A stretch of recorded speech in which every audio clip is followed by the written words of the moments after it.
뉴스 분석 함께할 세 분 소개합니다. 김관우 계명대 교수, 이두화 변호사, 신성범 전 국회의원 나오셨습니다. 어서 오세요. 안녕하세요. 네, 대장동 개발 특혜 의혹 수사한 지가 벌써 한 달째입니다. 그런데 지지부진하다 이런 지적들, 비판들이 계속해서 나오고 있습니다. 최근에는 그 유동규 전 기획본부장, 성남도시개발공사 기획본부장의 휴대폰을 여러 개 확보했는데 검찰이 이걸 제대로 확인도 못하고 있다. 누구 핸드폰인지 확인도 못하고 있다. 이런 얘기가 나오고 있습니다. 이두화 변호사님께 먼저 여쭤보겠습니다. 이렇게까지 검찰이 수사에 미적지근하다고 해야 될까요? 제대로 못한 경우가 있었습니까? 사실 유례가 없는 경우죠. 왜냐하면 검찰에서 사실 이 사건과 관련해서는 어떻게 이렇게 능력이 없냐. 그리고 오히려 그 전에 그 윤석열 후보라고 해야 될 텐데 윤석열 전 검찰총장이 적폐 수사를 할 때 했던 태도와 정말 비교된다고 하는 분들이 많은데요. 이 검찰 수사팀에 지금 사실 이런 거는 특수수사통들이 하거든요. 근데 지금 특수수사 경험이 있는 검사가 2명이었는데 그 중에 1명 은 반발을 많이 하니까 이제 사실 다시 돌아갔다 복귀가 돼서 파견했다가 복귀가 됐다 그래서 실제 이 수사팀에 특수수사 경험이 있는 사람은 1명밖에 없고 그 1명이 송철호 시장 지금 이제 재판받고 계시죠. 울산시장 그 선거 개입 의혹과 관련해서 그분 사이밖에 없다 이런 얘기도 있는데요. 뿐만 아니라 이 부장이나 차장 이 의견 대립이 있어서 계속 수사팀 내부에 갈등이 있다 이런 얘기까지 나오고 있는데요. 네. 압수수색이 제대로 이루어지지 않아서 사실 휴대폰도 누가 주워갔다 이러다가 지금 다시 이제 경찰에서 그 부분을 확보하기도 하고 해서 그래서 자꾸 특검 얘기가 나오는 거 아닌가. 지금 여론조사를 해보면 그 국민들이 60% 이상이 특검으로 이 수사를 해야 된다 이런 얘기가 나오니까요. 검찰 개혁 계속 얘기했었는데 이 정부에서 검찰 개혁이 제대로 이루어졌나. 검찰의 수사 능력이 이렇게 떨어져 있다면 정말 국민들의 권리를 위해서 이익을 위해서 검찰이 제대로 수사할 수 있기 위해서 검찰 개혁이 또 이루어져야 되는 거 아닌가. 다음 정부의 과제는 그게 아닌가 싶기도 합니다. 네. 네, 이제 부실한 검찰 수사에 대해서 분석을 해봤는데 이제 화천대유 대주주 김만배 씨에 대한 영장이 저번에 했던 거는 기각이 됐었습니다. 그래서 재청구를 하지 않을까라는 얘기들 나오고 예상보다는 시점이 조금 느린 것 같은데요, 교수님. 지금 네. 배임 혐의 적용 여부도 굉장히 궁금한 부분이고요. 그러니까 김만배 씨한테 배임 혐의를 적용할 수는 없죠. 왜냐하면 이제 사실상 성남시에 피해를 주게 된다 그러면은 그거는 이제 유동규 씨가 네. 이제 배임 혐의인데 유동규 씨 기소할 때 지금 배임 혐의가 빠져 있는 부분이 있거든요. 네.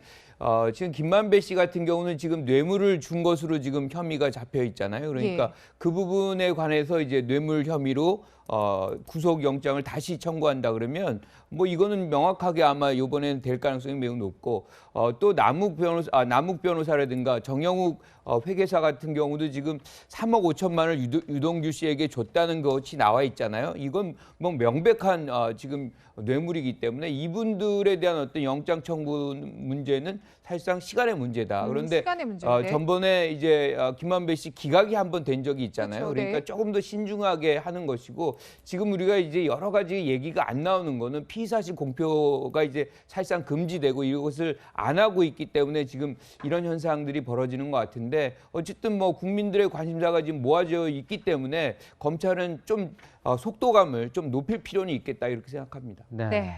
들려오는 소식에 의하면 검찰이 이 보강 수사를 통해서 이번 주 초에 김만배 씨 그리고 남욱 변호사에 대한 영장 재청구를 할 가능성이 높다 이런 얘기도 나오고 있습니다. 계속 취재를 해보도록 하겠고요. 자, 이재명 민주당 대선 후보가 이 민주당 의원들과 함께요. 이 직접 성남제일공단 근린공원 조성 현장을 찾았습니다. 어떤 모습인지 한번 보고 이야기 나누도록 하겠습니다. 원도심의 대규모 재산, 그러니까 재정이 투자되는 기반 시설하고는 사실 이런 방식이 아니면 확보할 수가 없어요. 2,762억하고 그 황도 일대에 공사비 920억 정도의 사업. 그래서 5,511억 환수한 거죠.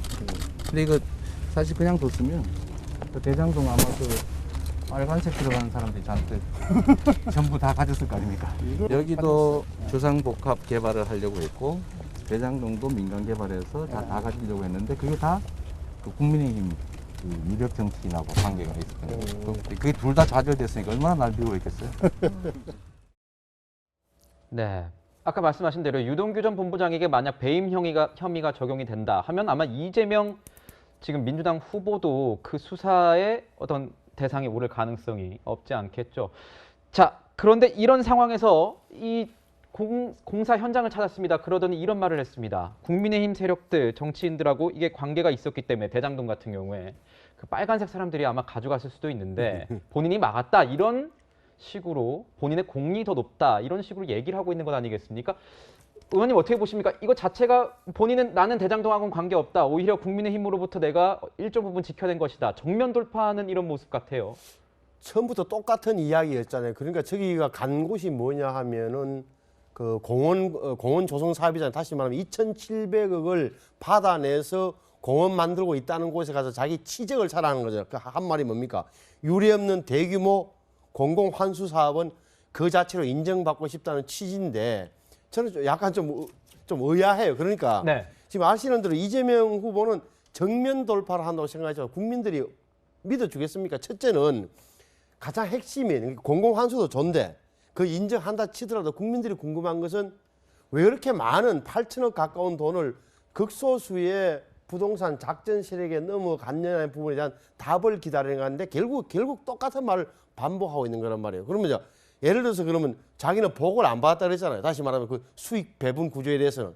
그런데 나중에 보니까 집단 보고는 받았는데 개별 보고는 받은 적이 없다고 말을 바꾼다거나 또 황무성 사장의 퇴임을 놓고도 이런저런 이야기가 오가고 심지어는 뭐 정 실장, 유 본부장 이야기가 나오니까 사람들 위해서는 아하 그렇게 구도를 짜는데 방해하다는 황무성 사장을 날리고 그 자리에 유동규 본부장이 사장 권한 대행 가서 권한 대행이 돼서 이런 구도를 짰구나 하는 의심을 강하게 받는 마당에 현장에 가서 나오고 저는 상관이 없다. 일부 관련자들의 일탈이 있어서 유감스럽다. 이 정도로 말씀하시는 것은 지금의 국민 정서가 맞지 않다는 말씀을 꼭 드리고 싶고 또 하나는 이거 가서 중요한 말씀하셨는데 이재명 대표께서 특검 이야기를 했어요. 특검은 네.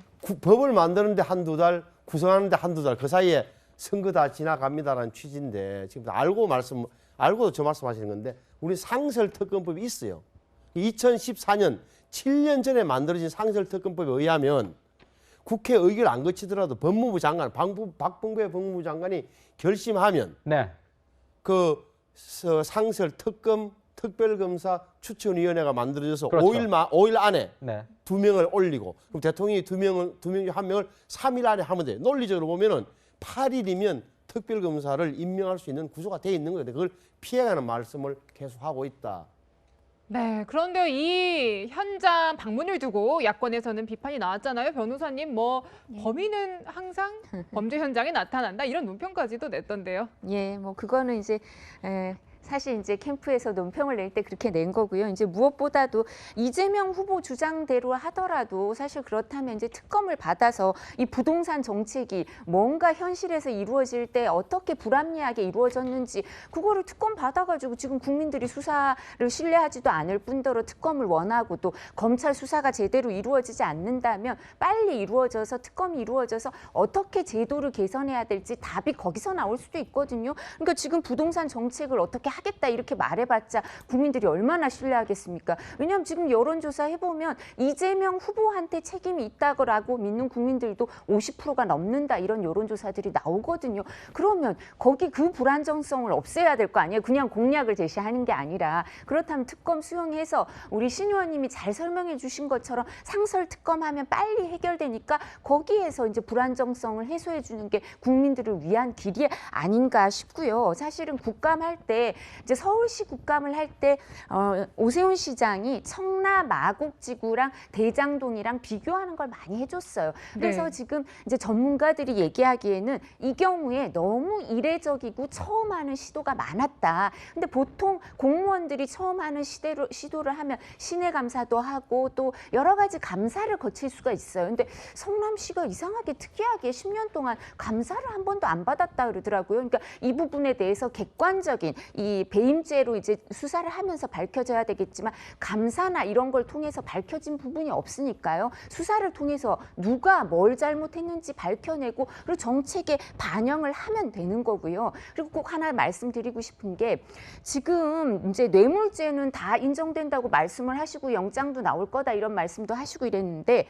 뇌물죄가 어떻게 인정이 되겠습니까? 뇌물 700억 의사표시가 있었고 실제 받은 뇌물도 억 단위잖아요. 그래서 구속이 됐는데 뇌물이 아무 불합리한 저 이재명 후보 말씀처럼 그냥 해줘야 될 걸 당연히 했고 초과 그 공공이익 환수도 잘했고 그럼 공무원들이나 어쩌다 공무원이 된 사람들 유동규 씨 같은 사람들이 자기 직분을 성실히 했으면 왜 뇌물죄가 인정이 되겠습니까? 뇌물죄가 인정이 된다는 건 뭔가 업무에 있어서 그 업자의 편의를 봐주거나 잘못한 부분이 있어서 뇌물이 오고 갔다. 이게 인정이 되는 거거든요. 그러니까 그 전제 조건인 배임죄에 대해서 수사가 빨리 잘 이루어져야 국민들이 이 부분에 대해서 이재명 후보의 진정성도 믿고 민주당의 진정성도 믿지 않을까 싶습니다. 네, 특검과 관련된 뭐 여론조사 이 수치를 말씀을 해주셨는데 저희가 준비한 그 내용이 없기 때문에 조금 자제를 해서 말씀해 주셨으면 이제 좋을 것 같고요. 자, 이재명 후보는 연일 이 부동산 문제에 대해서만큼은 이 강경한 발언을 이어가고 있습니다. 이런 발언도 했습니다. 들어보시죠. 상위 직급의 고위 공직자들은 필수 부동산 외에는 주식처럼 백지 신탁 제도를 도입해서 다 팔든지 아니면 위탁해서 강제 매각하든지 하는 제도를 더불어민주당과 함께 만들도록 하겠습니다. 굉장히 어떻게 보면 좀 강경하고 급진적일 수도 있다는 생각도 듭니다. 왜냐하면 부동산 백지 신탁 제도와 함께 강제 매각을 시키겠다 이런 얘기도 지금 뭐 아이디어 형식이지만 나온 것 같습니다. 어떻게 보세요? 지금 아까 말씀드렸을 때는 이거 정면 돌파가 아니라 민심에 이반되는 오히려 그런 행위들이다. 뭐 특검 원하는 오히려 민심들이 더 많다 이런 얘기하는 과정에서 이렇게 부동산 관련해서 센 발언 내는 거에 대해서 어떤 겁니까 이런 거? 대상이 고위공직자들에 국한되는 겁니다. 모든 분들한테 그렇게 적용이 되는 건 아니고요. 그렇죠. 네. 그리고 지금 인터뷰 과정 속에서 나온 거는 농지법을 위반한 분들이 꽤 많이 나왔었잖아요. 네. 국회의원들 중에도 이런 분들이 이제 매각시켜서 그거를 이제 국가가 이제 매입을 해가지고 이렇게 낮은 임대료를 이렇게 경작을 하게 하는 그런 제도인 것이고 보유세를 강화하겠다는 거죠. 그래가지고 실질적으로 이제 그런 어떤 이 투기가 작용을 하지 못하도록 하는 것인데 여기서 제가 이렇게 좀 주목을 끌었던 부분은 제 이목을 끌었던 부분은 1가구 1주택에 관해서는 보호를 해야 된다. 여기에서 뭐 가격 상승이 있어서 어느 정도 뭐 부가 창출이 된다고 해도 그거를 투기로 봐주면 안 된다. 뭐 이런 얘기를 지금 하고 있는 것이고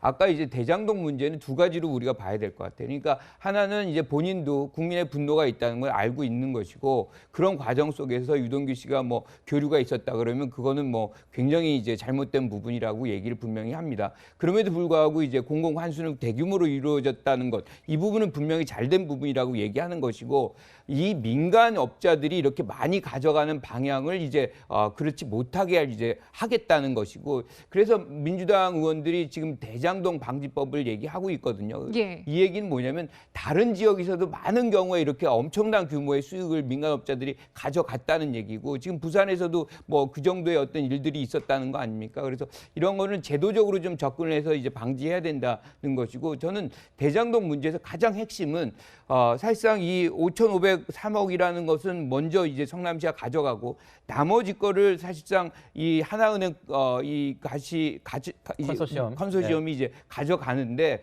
어떻게 해서 하나은행 같은 은행들은 42%를 넘게 갖고 있으면서도 사실상 지분을 가져가는 데에서는 수익 배분에 있어서는 뭐 거의 안 가져가는 수수료만 가져가고 모든 것을 1%하고 6%를 갖고 있는 화천대유하고 천화동인이 가져갈 수 있었는지 이 지분 구조를 가져가는 것을 누가 만들어졌는지 저는 이 부분이 핵심이라고 보거든요. 그런데 여기에서 성남시가 참여했다는 얘기는 없어요. 그러니까 결과적으로 하나은행이 이거를 만들었을 텐데 이게 어떻게 해서 만들어졌는지를 사실상 수사기관이 검찰이 이걸 집중적으로 파헤쳐야 된다 이렇게 생각합니다. 예. 네. 네, 제가 지금- 교수님 말씀을 부분을 조금 보완해서 설명드리면 교수님이 되게 중요한 말씀 해주셨어요. 말씀하신 것처럼 제가 아까 이 경우에 이 지구 개발에 있어서는 너무나 이례적이고 처음 하는 게 많았다고 말씀을 드렸는데 지금 금융사가 지분대로 안 갖고 가고 그냥 수수료를 한 30몇 억밖에 안 갖고 가거든요. 근데 40 몇 프로 갖고 있으면서도 그래서 이게 왜 그렇게 됐는지 하나은행에서도 이 의사결정 기록이 남아있을 거예요. 그래서 빨리 이 의사결정 기록을 보면 되고요. 그리고 이 부분에 있어서도 처음에 공모를 할 때 건설사를 빼고 금융사가 들어오는 구조로 만들었거든요. 그러니까 왜 이렇게 됐는지 이것도 처음 하는 거예요. 그리고 이름도 안 들어본 SPC가 왜 그 특수목적 법인이 하나은행이랑 컨소시엄을 이루어서 들어올 수 있었는지 이런 부분에 대해서 교수님도 이제 의문을 갖고 계시니까 이거 다 모든 아주 많은 국민들이 의문을 갖고 있는 부분이니까 이런 구조를 어떻게 만들었는지 배임에 해당되는 건지 배임에 해당되면 누구까지 책임져야 되는지 빨리 수사가 이루어졌으면 좋겠어요. 네. 자, 지금까지 첫 번째 순서에서는요. 대장동 개발 특혜 의혹 관련한 검찰의 수사 상황과 이재명 후보의 대응 위주로 짚어봤습니다. 네, 이제는 수사 내용을 떠나서 이재명 후보에 대한 얘기를 나눠볼까 합니다.